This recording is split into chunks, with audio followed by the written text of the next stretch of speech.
Hello guys, मेरा नाम है Shubham Bhanot, senior mentor trader at Artha. और आज हम बात करेंगे कैसे की बैंक निफ्टी की एक्सपायरी और कल क्या निफ्टी की लेवल्स होते हैं और क्यों आया आज निफ्टी में सेल ऑफ। अगर मेजरली हम बात करें बैंक निफ्टी की, आज ऑलमोस्ट एक्सपायरी फ्लैट ही गई है। हम गैप अप खोले थे, गैप अप होने के बाद हमने यहीं पे कहीं ना कहीं साइडवेज रेंज में टाइम पास करके 47,000 के राउंड नंबर के आसपास अपनी एक्सपायरी कर दिया। 46,993 हमारी सेटलमेंट हुई है, यानी 47,000 का जिसने स्टार्टल सुबह बेचा वो मैक्स प्रॉफिट में गया। सेल ऑफ मार्केट में आया है आज इंडेक्स स्पेसिफिक निफ्टी में अगर हम डेली टाइम फ्रेम पे देखें तो एक अच्छी खासी बेयरिश इंगल्फिंग कैंडल बनी है।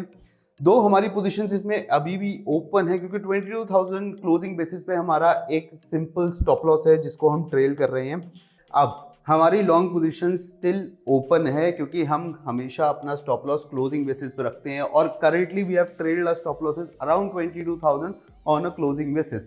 यानी 22,000 के नीचे अगर हम क्लोज करेंगे तो हम अपनी पोजीशंस को एग्जिट करेंगे, नहीं तो हमारी पोजीशंस ओपन रहेगी। लेवल्स कुछ इस तरीके से हैं कि कल के लिए निफ्टी के रिवर्सल और नो ट्रेडिंग जोन पड़ता है हमको कहीं ना कहीं मिड रेंज पड़ेगी आज की क्लोजिंग और एक सही सेल ऑफ के बीच में, यानी 22,154 से 22,093 ये लेवल रहेगा निफ्टी के लिए कल की लेवल। इतनी बड़ी बेयरिश इंगल्फिंग आ चुकी है। कल अगर गैप अप आता है और इस एरिया के पास खोलते हैं तो सेलर्स एंड बायर्स दोनों अपने लेवल्स को डिफेंड करने की कोशिश करेंगे, तो मार्केट इसी रेंज के बीच में रह सकती है। यहाँ पे हमने देखा हाईएस्ट ओआई रेजिस्टेंस है, यहाँ पे कहीं ना कहीं ओआई सपोर्ट है। आज नहीं है ओआई सपोर्ट तो कल हम ये बिलीव करेंगे कि बिल्ड हो जाएगा।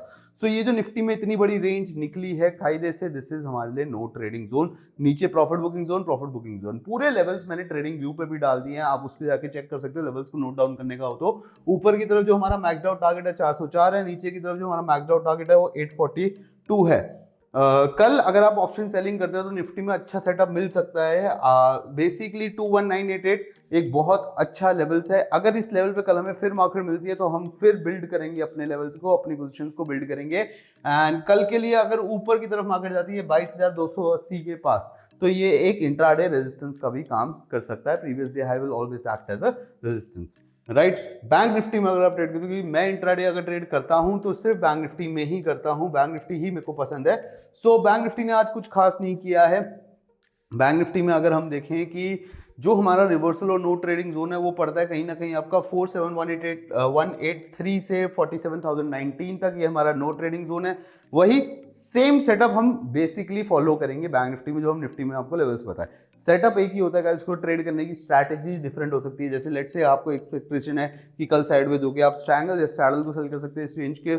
इन दोनों को अपने ब्रेक इवंस रख के आपको उम्मीद है कि भैया market one way up trend देगी यहां तक के लिए, तो you can go for credit और डेबिट स्प्रेड। एंड सिमिलरली नीचे की तरफ भी आप सेम स्प्रेड से ट्रेडिंग कर सकते हैं, क्योंकि कल तेज आने की उम्मीद नहीं है कि भैया मार्केट बहुत तेज जाएगी, यहाँ जाएगी, तो स्प्रेड्स में ट्रेड करना बेस्ट रहेगा।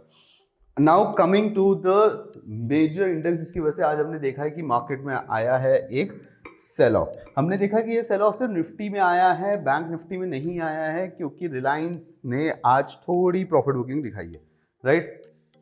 हमने देखा रिलायंस ने आज हायर लेवल्स पे खुला था, वही हमारे टारगेट के आसपास था 2976, और वहीं से एक अच्छी प्रॉफिट बुकिंग आई है रिलायंस में। कुछ टाइम पहले मैंने रिलायंस के एनालिसिस भी पोस्ट भी करी थी, वीडियो में भी बताया था, और आज हमने वहीं से एक प्रॉफिट बुकिंग देखी रिलायंस में।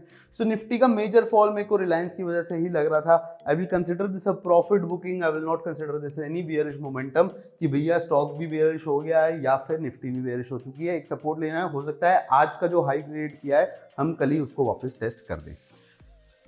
स्टॉक स्पेसिफिक कल के लिए अब मैं मार्केट से बाहर रहूंगा, क्योंकि भैया आपकी मंथली एक्सपायरी जस्ट खड़ी है। अगर आप स्टॉक ऑप्शंस में ट्रेड करते हो तो थोड़ा हल्का होकर चलना, क्योंकि 29 तारीख की आपकी जो है अब वो मंथली एक्सपायरी है। प्रेफर क्रेडिट स्प्रेड्स अगर आप स्टॉक ऑप्शंस में ट्रेड करते हैं, आपको लग रहा है कि भैया particular stock let's say Tata steel 145 पर ट्रेड कर रहा है, आपको लग रहा है 148 या 150 तक जाएगा, तो क्रेडिट स्प्रेड 145 की कॉल बाय करने से अच्छा बेस्ट रहेगा 145 की पुट बेचना। ज्यादा प्रॉफिट भी होता है और देखा जाए तो प्रोबेबिलिटी भी बहुत अच्छी रहती है। स्टॉक ऑप्शंस में इस टाइम क्रेडिट स्प्रेड बनाने का ज्यादा फायदा मिलेगा as compare to debit spread. बाकी कल के लिए will be in a wait and watch situation, क्योंकि दो मार्केट टूटी है पर इंडिया विक्स भी टूटा है। सो कल हमें देखना है कि क्या होता है ओवरऑल की निफ्टी में एक 22,000 का लेवल डिफेंड होता है कि नहीं होता है। अगर हमने कल 22,000 के नीचे क्लोजिंग करी तो कहीं ना कहीं हद तक एक 500 पॉइंट की करेक्शन देख पाएंगे, पर ये हम कल ही देखेंगे कैसे होता है। बाकी I'll see you guys in the next video.